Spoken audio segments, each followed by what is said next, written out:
Hello hello dear students.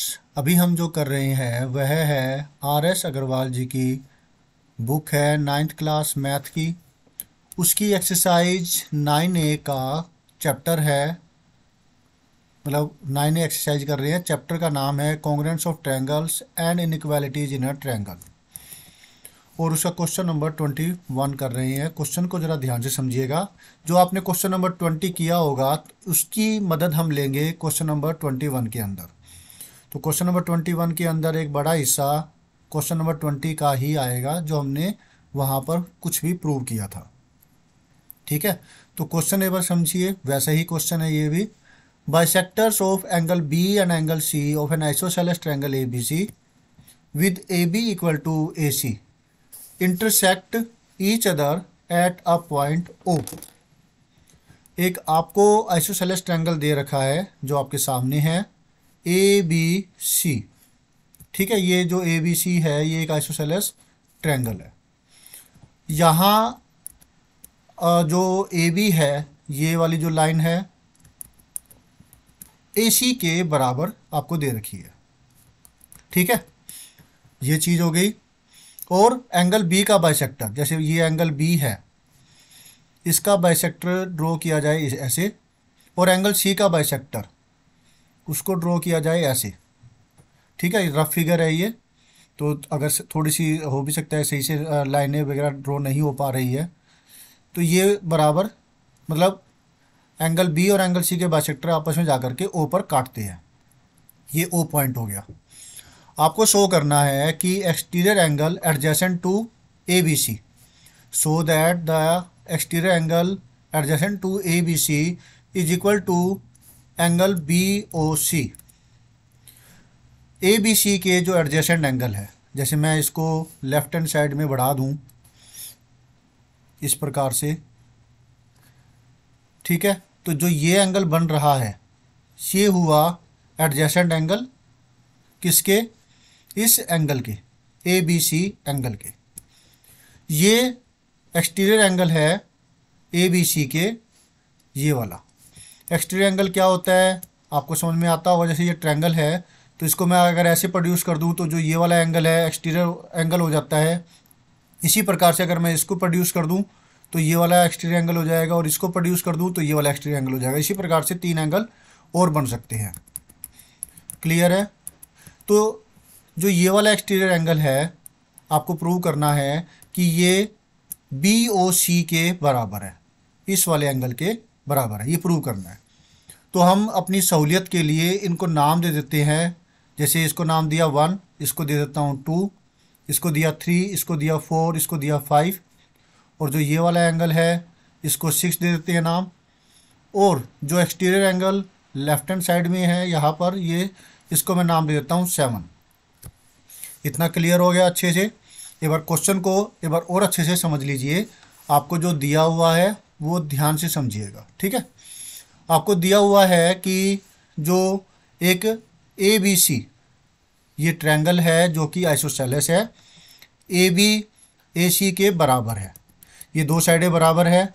और आपको दे रखा है कि ये एंगल बी का बाइसेक्टर, मतलब जो एंगल बी को दो बराबर भागों में बांटता है 1 और 2, ये दोनों एंगल जो है ये बराबर हो गए। और एंगल सी का बाइसेक्टर, तो एंगल 3 और एंगल 4 ये बराबर हो जाते हैं, आपस में आगे बढ़ करके ओ पॉइंट पर काटते हैं। क्लियर है इतना। अब आपको प्रूव करना है कि जो ये एंगल 7 है एक्सटीरियर एंगल, एंगल बी के, इस एंगल के जो एडजेसेंट है एक्सटीरियर एंगल, ये जिसको नाम हमने दिया है 7, ये बराबर है इस एंगल के बी ओ सी के, जो हमने 5 नाम दिया है। क्वेश्चन अच्छे से समझ में आ गया। अब इसका सॉल्यूशन करते हैं। ठीक है, तो गिवन जो है वो मैं लिख देता हूँ। इस प्रॉब्लम का सॉल्यूशन है जिसमें पहले हम लिखेंगे given in triangle A B C, A B बराबर में ए सी गिवन है। ठीक है, साथ ही साथ ये दिया हुआ है कि एंगल 1 एंगल 2 के बराबर है, क्योंकि एंगल बी का बाइसेक्टर बीओ है, जिसकी वजह से ये दोनों एंगल बराबर हो गए। और आपको दिया हुआ है कि एंगल 3 एंगल 4 के बराबर है, क्योंकि जो CO है ये इस एंगल को बाइसेक्ट करता है, जिसकी वजह से ये दोनों एंगल बराबर हो गए। एंगल 3 एंगल 4 के बराबर है। हैव टू प्रूव, आपको प्रूव क्या करना है? आपको प्रूव करना है कि angle 7 is equal to angle 5। ठीक है, अपनी सहूलियत के लिए हम 1 2 3 4 नाम दे देते हैं, ये सही रहता है। फिर अब प्रूफ के अंदर जो क्वेश्चन नंबर 20 में हमने सॉल्यूशन किया था वही चीज़ हम यहाँ पर करेंगे। AB बराबर में AC आपको दे रखा है, तो फिर एंगल इसको नाम दे देते हैं 6 7 दे दिया, इसको 8 दे दिया, और इस एंगल पूरे को 9 दे दिया। Angle 8 is equal to angle 9। कारण angles opposite to equal sides of a triangle are also equal. ठीक है, क्योंकि ये जो साइड है AB, इसको छोड़ करके A और B को छोड़ करके जो बच गया पॉइंट C, वो एंगल इस AB का अपोजिट होगा। ये बराबर होगा AC के अपोजिट एंगल 8 के। AC A और C को छोड़ दिया, जो पॉइंट बच गया B, उस पर बना एंगल के बराबर होगा। तो एंगल 8 जो है एंगल 9 के बराबर होगा। इतना समझ में आ गया? अब क्योंकि एंगल 8 का बाइसेक्टर है एंगल 1 और एंगल 2 बराबर है, तो फिर आगे का पार्ट क्या होगा? एंगल 8 जो कि बराबर है हाफ ऑफ एंगल, मतलब जो एंगल 8 का जो हाफ है वो भी तो बराबर होगा। और एंगल 8 और एंगल 9 बराबर है, तो उनके हाफ भी बराबर होंगे। और एंगल 8 का जो हाफ है वो है एंगल 1, और एंगल 9 का हाफ है एंगल 3। कारण लिख सकते हैं हम, half of equals are also equal. ठीक है, इक्वल्स के हाफ भी बराबर होते हैं, जिसकी वजह से एंगल 1 एंगल 3 के बराबर हो गया। लेकिन हमने प्रूव किया, देखिए 1 और 2 ये दे रखा है बराबर, एंगल 3 और 4 बराबर दे रखा है।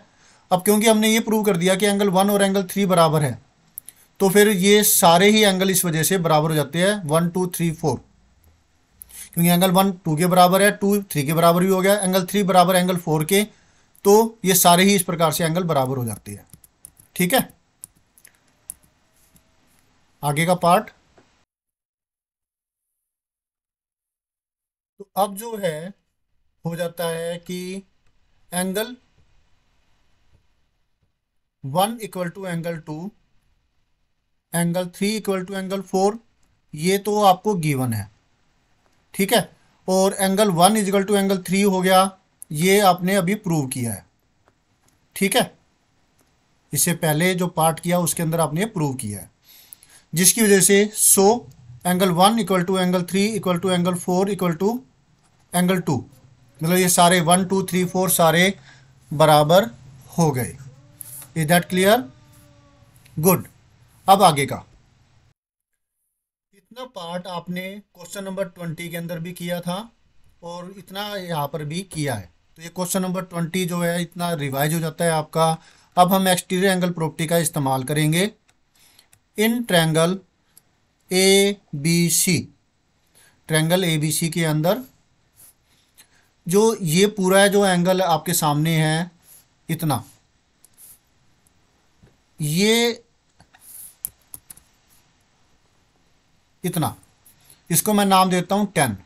एंगल 10 जो है इन ट्रायंगल ABC की बजाय इन ट्रायंगल BOC हो जाएगा, तो OBC के अंदर एंगल 10 बराबर होगा एंगल 1 प्लस एंगल 3 के, राइट।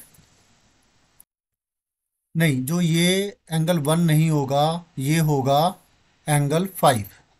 क्यों? क्योंकि जो है जैसे ये ट्रायंगल हो गया, ये साइड प्रोड्यूस की गई, तो ये एक्सटीरियर एंगल होता है, तो ये इस एंगल के और इस एंगल के बराबर होगा। तो यहाँ पे इस एंगल के कोरस्पोंडेंस में एंगल 10 हो गया, इस एंगल के कोरस्पोंडेंस में एंगल 5 हो गया, और इस एंगल के कोरस्पोंडेंस में एंगल 3 हो जाता है। ठीक है, इतना क्लियर हो गया आपको। प्रॉपर्टी जो लगी वो है एक्सटीरियर एंगल प्रॉपर्टी।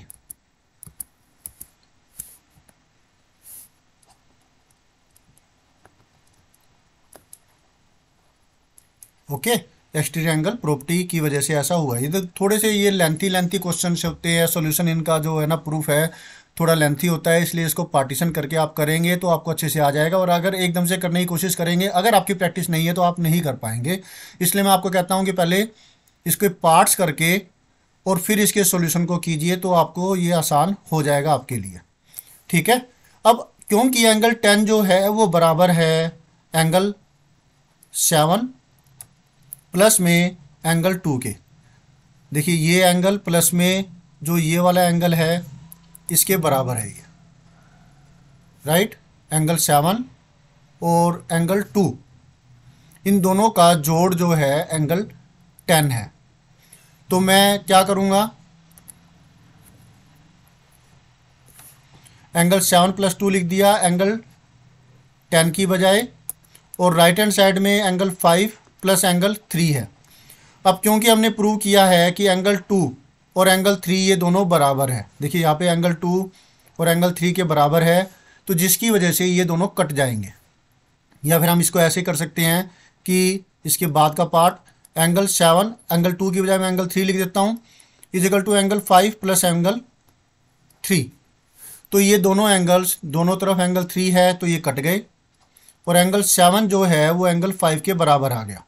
इसका कारण लिखना होगा कि ये हमने ऐसा लिखा क्यों, इसके सामने लिखेंगे कि एंगल 2 बराबर में एंगल 3 प्रूव्ड, ये हमने प्रूव कर दिया था। ठीक है, क्लियर हुआ आपको? गुड। तो यही हमें प्रूव करना था और ये प्रूव हो चुका है। हेंस जो लिखा था वही करेंगे कि angle A B C exterior angle adjacent to, आप ये पूरी स्टेटमेंट ही लिख दीजिएगा जो इन्होंने पूछा है हैंस लिख करके। The exterior angle adjacent to angle A B C is equal to angle B O C. तो ये प्रूव हो गया। होप सो आपको अच्छे से समझ में आ गया होगा। बीच में ये समझिए कि इसको आपको प्रैक्टिस की ज़रूरत है। अगर थोड़ी सी दिक्कत आ रही है आपको समझने में, तो आप पार्टीशन में करके पहले दोबारा से इसको देखिए और फिर इसके सॉल्यूशन को कीजिए। ओके, तो अब आपको करना क्या है, आपको करना वीडियो को लाइक, आपको करना चैनल को सब्सक्राइब, अगर अब तक नहीं किया है तो कर दीजिए, शेयर कीजिए अपने दोस्तों को ताकि वो भी इससे फ़ायदा ले सके। कमेंट कीजिए अगर आप कुछ पूछना चाहते हैं, कुछ कहना चाहते हैं। बेल आइकन के बटन को दबा करके ऑल पर जरूर क्लिक कर दीजिएगा ताकि आपको लेटेस्ट अपडेट मिलती रहे। तो thank you students for watching your own video. मिलते हैं नेक्स्ट वीडियो में जिसमें हम करेंगे नेक्स्ट कोई solution. Always have a great time. Bye.